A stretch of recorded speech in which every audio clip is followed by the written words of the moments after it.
A very warm welcome to everyone. Today on Thoughts on Education, we have with us Dr. Anupama Malagi, Professor of Human Resources and Economics at the RV Institute of Management, Bangalore. To talk about Dr. Anupama, she has done an MA and MPhil in Economics from Bangalore University, her MBA from Kuvempu University, and a PhD from Karnataka University. Both were in the field of HR. Ma'am is also associated with the academic industry for almost 24 years now. She has been conferred with the Indian Iconic Educationalist Award from ISDA New Delhi and Emerging HRD Thinker Award from Indian Society of Training and Development New Delhi. She has also published several research papers in national and internationally renowned journals. She has served as a member BOE, member of IQAC for reputed management institutes of Bangalore. She even holds professional membership of NIPM. She is also a certified trainer from ISTD and internationally recognized MBIT coach. She is the coordinator of IQAC, the Center for International Collaborations, and RVIM Center for Learning and Teaching.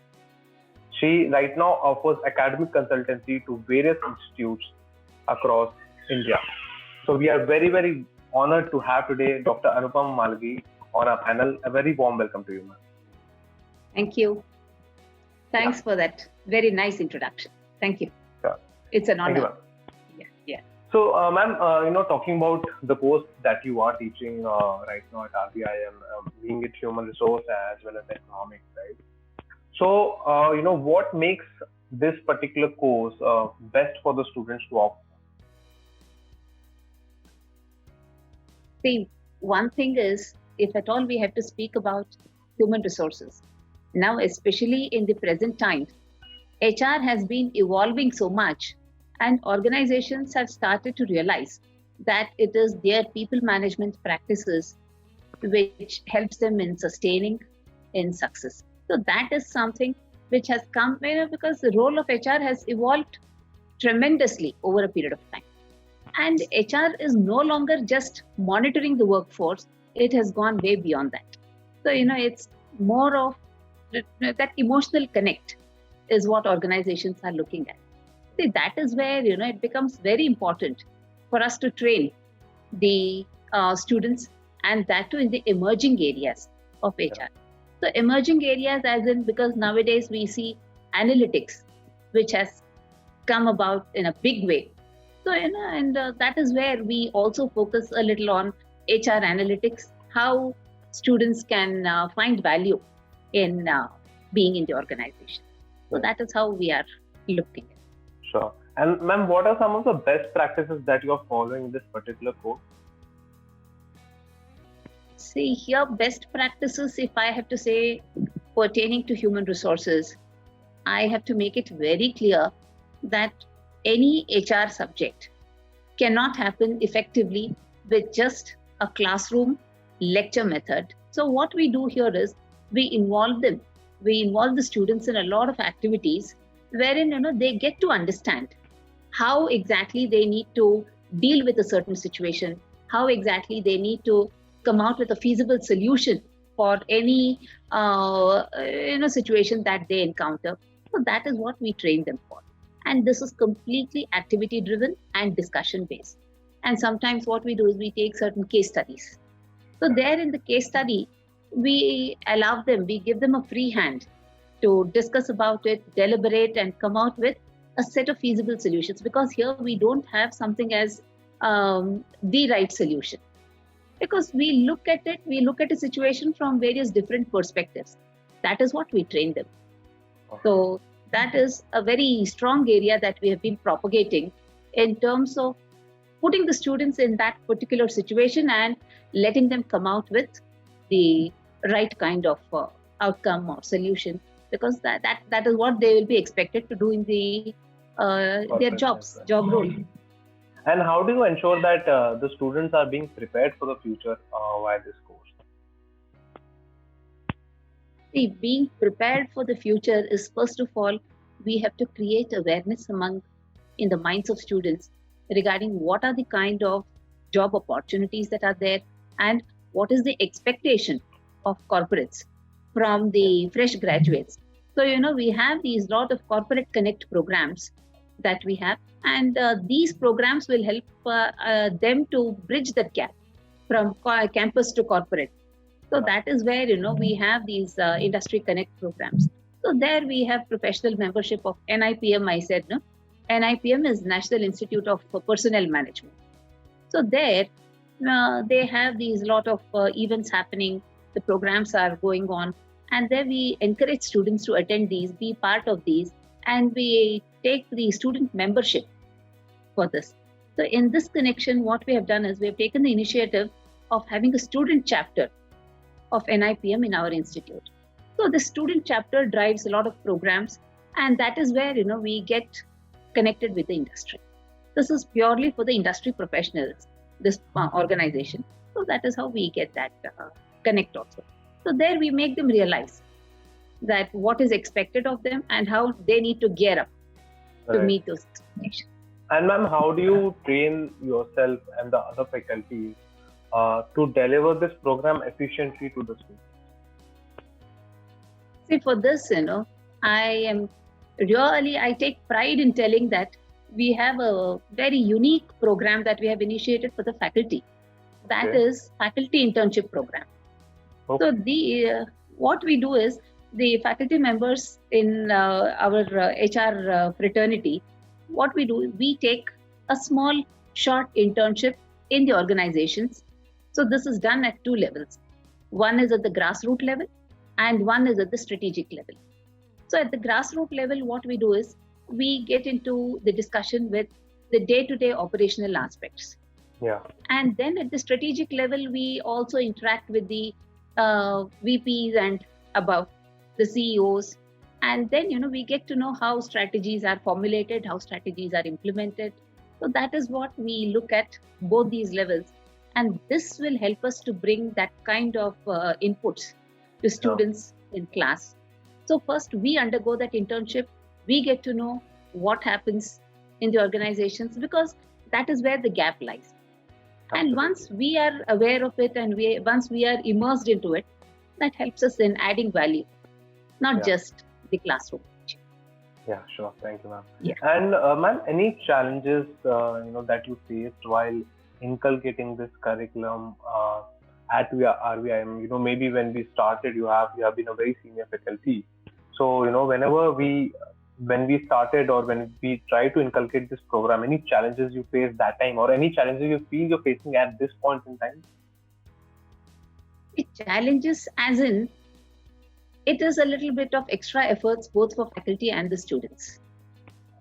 That is always there. And once we have to find value, we have to walk that extra mile. So that way, there is a little bit of resistance from the students in the initial stages. Before they get to realize what value it holds for them, that time there is a little bit of kind of resistance. Why are you troubling us so much?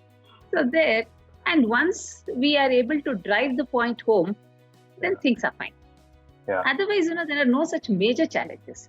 So it's only the resistance from students that you find in the initial time, but after the point in time that is also gone. So any plans or projects that the students are currently working on in your course, or some projects that have been a real success in the past as well? So would you like to talk about that? Yes. See, here when it comes to the projects, one thing what I insist is, one thing just I wanted to make a mention. When I got opportunity to visit UK twice for one of the short duration courses along with a set of students. So that is when I got to know about the teaching methodology that is being used there and how exactly they make it very, very industry relevant. So those are some of the practices which I have brought in here. And the thing is, I have been encouraging students to work on live projects from the organizations. And then, that will be like a real value add both for the student as well as to the organization. Absolutely. So these are some of the, because one of the successful projects, if I have to speak about, is about how to manage multicultural and multi-generational workforce in the organizations. Because most of the organizations are facing this challenge. Right. You have people from various cultural backgrounds and you have from different generations. if at all you look at the millennial generation, the Gen Z now, their mindset is totally different. Those policies which were there no longer hold good for them.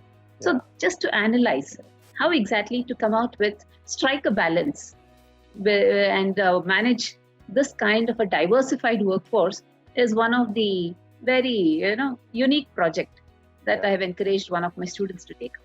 Lovely. That's come out really well. Lovely. Yeah. So, ma'am, what are the benefits and the career options once a student has completed this course?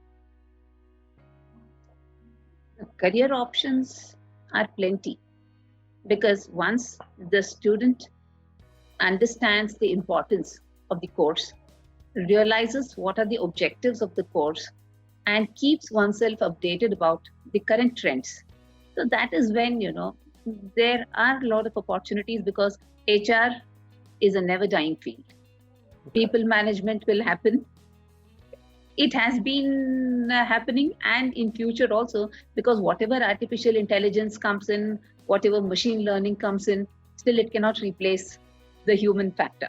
Of course. So that is where opportunities, there is no dearth of opportunities for students, especially if they are well versed with the trending things like analytics. Yeah. That is where we also give that focus and train them for this industry readiness. So that is what has been happening. Sure. My last question, or rather, I would want your advice on students who are currently going to pursue their higher education and maybe just starting out their career. So, what would be your advice to them?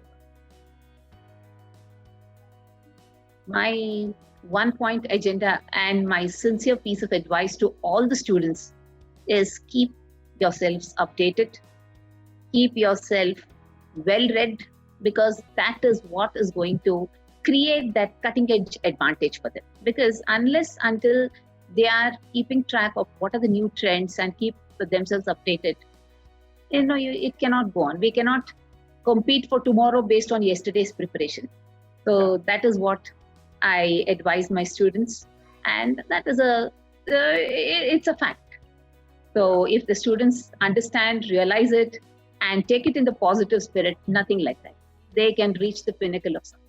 So that is my piece of advice for him. Sure. So thank you so much, ma'am. I think that was all, and I think I personally, and I'm pretty sure the students who will be watching this video will get a good amount of clarity as to what to expect when they get into this course at RVIM, and especially the kind of industry connects you have, the kind of projects that you have, especially the faculty internship program, which is very, very unique, I think, right, at RVIM. Yes. That we are doing. So I think students will have a fair amount of idea what to expect, and definitely they will be able to take something. Yeah. Yes, please, ma'am. Yes, and to add to this, we have a very unique mentoring program also here. So that's something which is really going to help the students both. It's not just in terms of academics, it is going to help them even in their personal life, because that is when they get to manage their emotions. That is where the mentoring goes a long way. So we have this very strong system of mentorship. We keep track of how the progress has been, and then we tell the student, like it's like a mirror. We have a profile card of the students which tells them what are the skills they have developed over the 4 semesters, and how have they improved in terms of their goal setting, in terms of achieving their goals. So all these are also adding to the academic efforts that we make. Yeah. So to put it, it's a holistic approach. Yeah, definitely. And thank you so much, ma'am, for taking out your time and sharing with us your thoughts on education, as well as sharing so many insights about how the HR program looks at RVIM. So thank you once again, ma'am. Yes. Thank you for joining us today on the panel. Thank you. Thank you. Thanks for inviting. Thank you.